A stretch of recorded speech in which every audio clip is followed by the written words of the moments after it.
Would you like to avoid wasting time on repetitive tasks in Excel? Well, today we're going to have a look at macros that record your actions in Excel and help you to save hours of time. If you would like to follow along, there is a file link in the description below. And if you would like to move ahead to any of the sections, then there are some timestamps as well. Ready to take your Excel to the next level? Well then, let's jump right into it. So we have a CSV export like this, and we're going to take this and change it into a format such as this. Two things to bear in mind is we need to make sure that we have the developer tab here up at the top. If this is not available on your Excel, then you simply go across to File, down to Options, and then you go to Customize Ribbon. And on the right side where you have main tabs, what you will find is that your developer tab is not ticked. So all you need to do is come here and check that, and you will find your developer tab right at the top here. So now let's go and start recording our macro. So now we need to go across to the developer tab, and once you go there, make sure that the relative references is selected. So this means that when you activate your macro, even if it's not in the cell A1, could be any other cell, then the macro will work in the same way. So now that we're here, we go and record the macro. So now let's give this a name and call it data clean. And if you would like to give it a shortcut key, then please feel free. One tip over here, make sure that it's not one of the common shortcuts that you use in Excel, such as Control S if you're saving, or Control P, because that will activate the macro. So we're going to store this in the workbook right here. Press OK.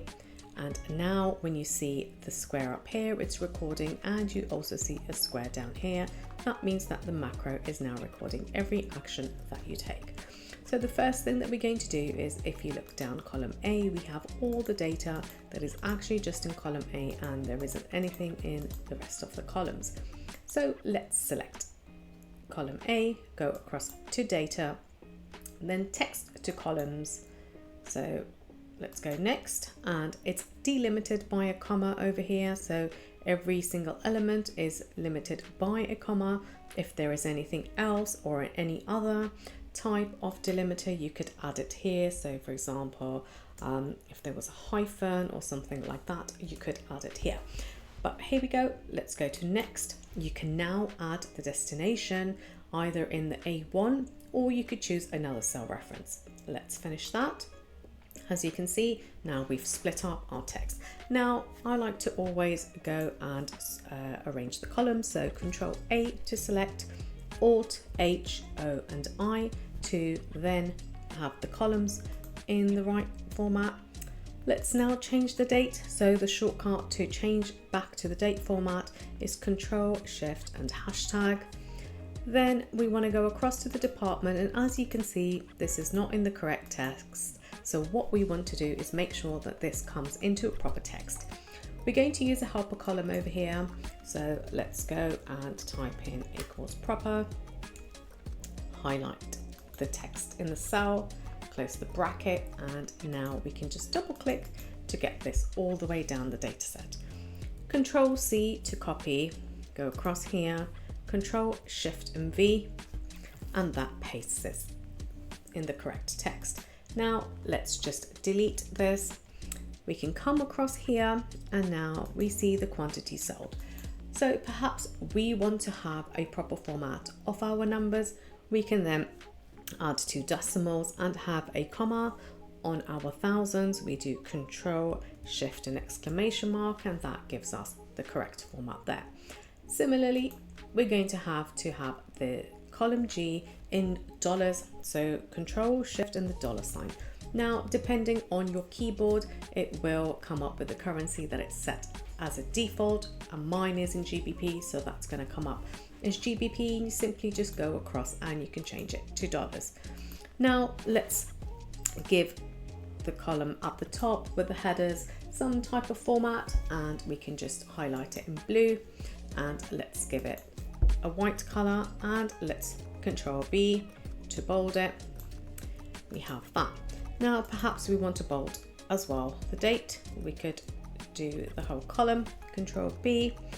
Okay, let's go for some conditional formatting. So let's just highlight our data here, and we're going to conditional format anything that is greater than 10, and we're going to have that in green. There we go. Let's get back to the top.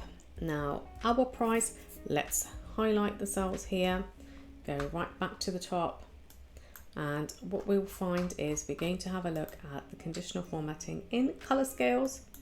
So we have color scales that we have, and that ends your macro. So now we come down and we press, the macro is currently recording, so now we click to stop it. The macro has now been created. Now what we would like to do is see if the macro works. So we've come across to this kind of format. Now let's go across to the practice sheet and activate our macro to see if it works. So we go across the developer tab once again. We go to this icon here where it says macro, and the shortcut is Alt F8. Date clean, and let's run this and see if this works. And there you have it. You now have a macro that's going to take you seconds versus minutes or hours that you're going to be spending on a daily basis looking at all of your data. I hope that you've learnt something in today's lesson, and if you did, I would appreciate a thumbs up and a like. And if you would like to see more content like this, then feel free to subscribe. Until next time, happy spreadsheeting.